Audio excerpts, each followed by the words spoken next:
ব্যবস্থার, প্রত্যাশা ছিল একটা শোষণমুক্ত বৈষম্যহীন সমাজ ব্যবস্থার। তো অনেক বছর পরে এখন আবার মনে হচ্ছে যে ওই জিনিসগুলো আমরা অ্যাচিভ করতে পারি নাই বলেই তো গণ অভ্যুত্থান হলো, পারি নাই বলেই তো বিপ্লবটা হলো। তো আমরা আজকে এমন একটা সন্ধিক্ষণে আছি যেখানে আমরা একটা শাসন ব্যবস্থাকে পিছনে ফেলে নতুন করে গণতন্ত্রের পথে যাত্রা শুরু করব।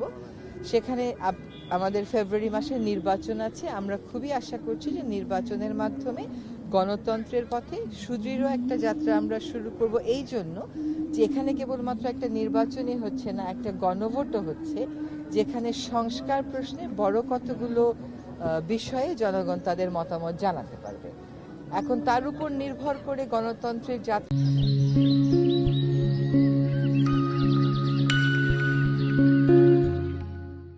যাত্রাটা এবার পরিবর্তিত আকারে শুরু হতেই পারে। এটা তো সত্য কথা যে ৫৪ বছর পরেও যখন একটা গণ অভ্যুত্থান হতে হয়, তার অর্থ হচ্ছে ৭১-এর যে স্বপ্নটা আমাদের ছিল, যে বিশ্বাসটা আমাদের ছিল, যে প্রত্যাশাটা আমাদের ছিল, রাষ্ট্র সেই প্রত্যাশাটা পূরণ করতে পারেনি।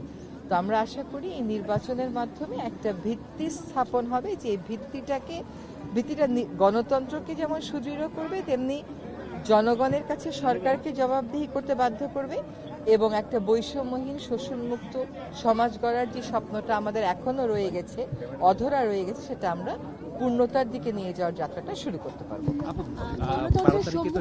যারা আসলে ভূমিকা রেখেছিল তাদের উপর যে সেই বিষয়ে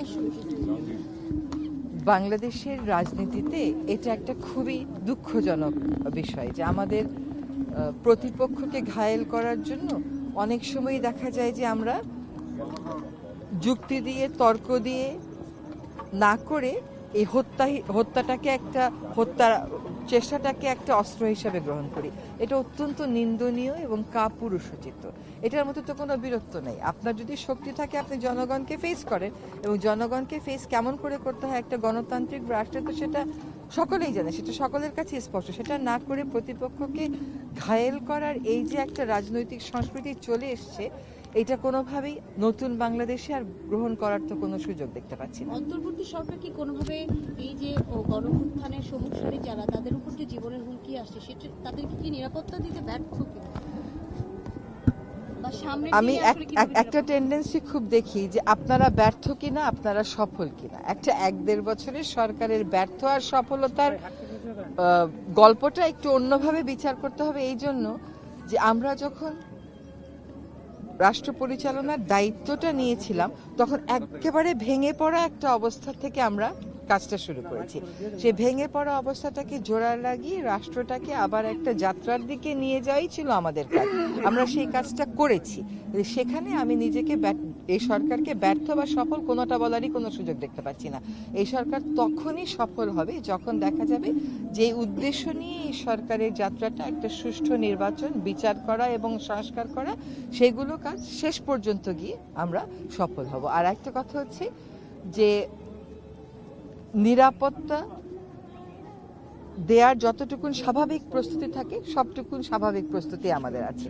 কিন্তু এখন দেখা যাচ্ছে সাম্প্রতিক সময়ের আঘাতটা দিয়ে যে স্বাভাবিক প্রস্তুতির চাইতেও বেশি কিছু আমাদেরকে নিতে হবে, কারণ প্রতিপক্ষ আরও বেশি সংগঠিত এবং সে পিছন দিক থেকে আঘাত করছে। এই যে পিছন দিক থেকে আঘাত, এটার বিপরীতে আমাদেরকে আরও বেশি ব্যবস্থা গ্রহণ করতে হবে, এবং গ্রহণ করছি।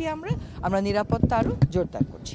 12 তারিখে তো নির্বাচনটি হবে, নির্বাচনটা আসলে কিরকম হবে এবং নির্বাচনের আইন শৃঙ্খলা পরিস্থিতিটা কিরকম থাকবে? আমাদের প্রচেষ্টা হচ্ছে সুষ্ঠু একটা নির্বাচন হবে। আমাদের প্রচেষ্টা হচ্ছে স্বতঃস্ফূর্তভাবে লোকে ভোট দিতে পারবে।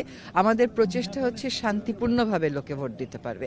এখন এইটাকে ব্যাহত করার জন্য তো একটা শক্তি সমাজে কাজ করছে।